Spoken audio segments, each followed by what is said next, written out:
First off, I want to start off by saying thank you to everybody who watched this short film. Me and Digital Indie Girl Productions, we really wanted to allow you to digest it in the way you seen fit at first, and then with the director's commentary, deliver it to you in the way we intended on it being digested. So thank you.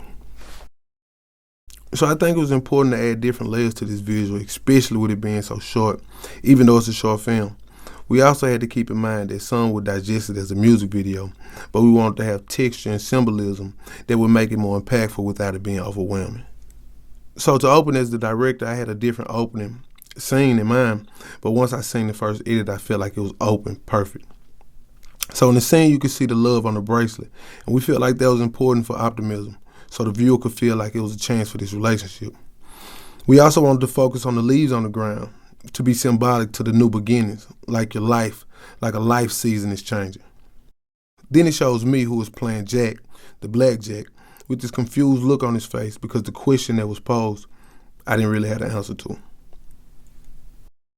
Then it shows the trees to connect with the leaves on the ground from the opening, but this represents how relationships sometimes can strip you bare. But a part of seasons changing is to blossom and flourish, with the same roots, but the branches are covered in new growth. As it pans down, you see the umbrella, which is played by the umbrella. But this is an important piece because it also connects with the opening scene. We wanted the viewer to have optimism about the story after seeing the love on the bracelet, on the woman. But once you get to Jack, the umbrella represents him, knowing exactly what's to come. It's not a storm right now, but it's raining. So the optimism in him is not seen. Then we get to the performance scene.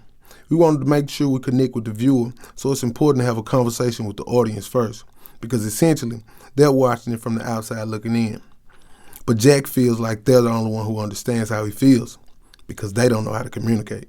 I never thought to. I thought you heard enough. Always was lied to. You didn't know who to trust, but them trust issues fuck with you. Mixed out on some good shit, thinking about what you don't have. Always fuck up what you could get, and the clock ticks and it talks too. We just want someone to talk to. We just want someone to walk through this thing of life until we get it right. And hopefully they'll understand your craziness and how you made for this. You'll see God in them and realize that you prayed for this. I'm saying. Then he turns to her to get down to the brass tacks of this shit, which is we don't communicate. Look what you did to us. Then he turns back to the viewer, because that's who understands him, to let them know, I don't know what to say to her ass. Then he turns back to the woman to finish her off. The feeling is different. You don't listen. And when I see you, I don't know what to say. You feeling different to me, because you don't listen to me.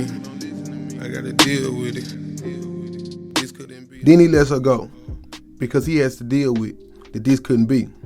We get back to the leaves on the ground, which we know represents seasons changing. But this time, season has ended, hence the end.